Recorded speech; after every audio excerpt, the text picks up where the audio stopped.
Okay, Concerto in A minor. This by Vivaldi, super fun piece. It's the fourth piece in Suzuki Book 4. And let me just jump right in. I'll play through the first page and then we'll talk through some things together. Okay, ready? And go.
All right, it keeps going.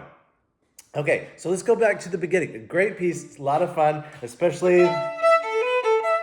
And this, of course, we're taking it more of a practice tempo, but eventually you'd be playing, which is super fun. Okay, so let's look right at the beginning.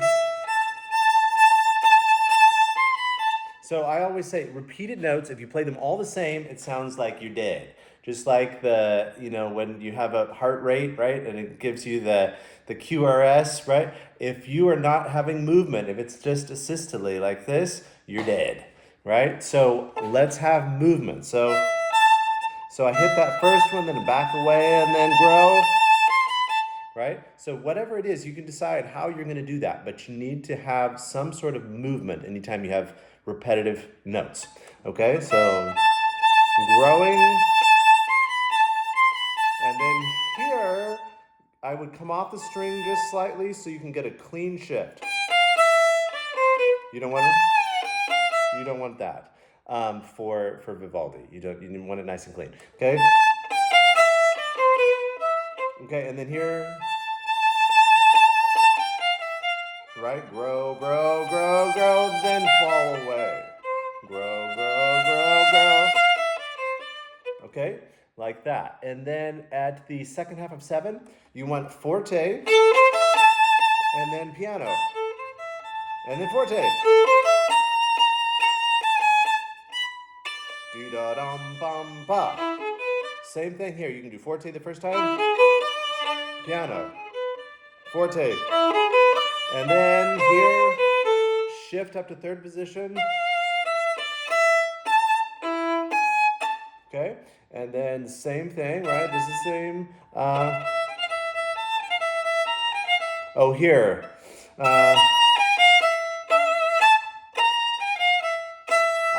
It says martellato, right? So I like to give it a really strong string, strong like bow.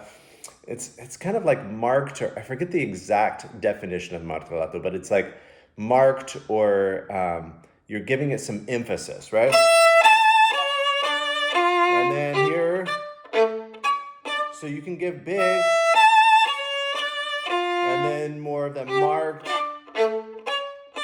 Okay, and then here, sing, just like before, right above that it says dolce, right? So singing.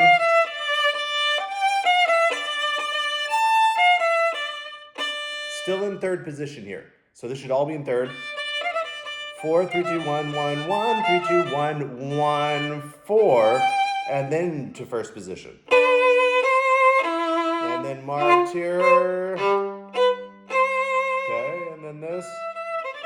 There, that's all good. And then here, a good way to practice this is just bringing, this is the solo section, just bringing out the accented notes. That's your moving line. 4, 4, 2, 1, 3, 4, and then extension 4, X4. And then open D, 2, 3. Okay, so those are your moving notes. Everything else is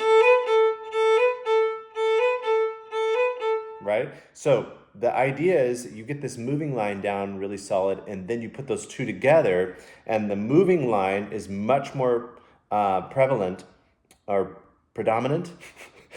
Prominent, there it is, much more prominent than your accompaniment line, which is, right? Okay, so, and then big, small, big, big. See how much bow I'm using for the melody line and almost none for the accompaniments. Extension 4.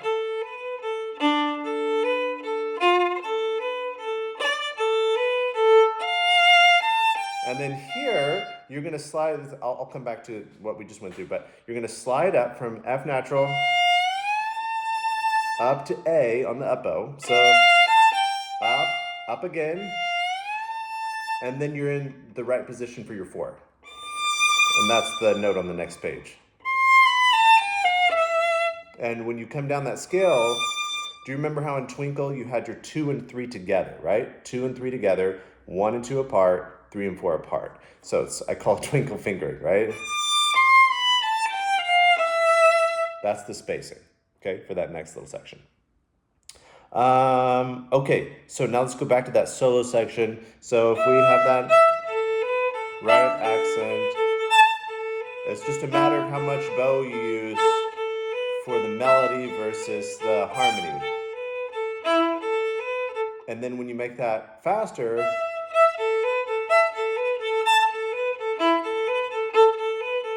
sounds so cool. It's almost like you're 2 different violins playing at the same time.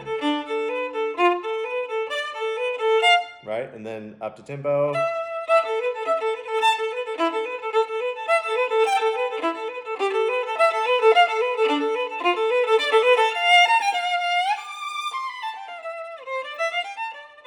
And it keeps going. Okay, have fun!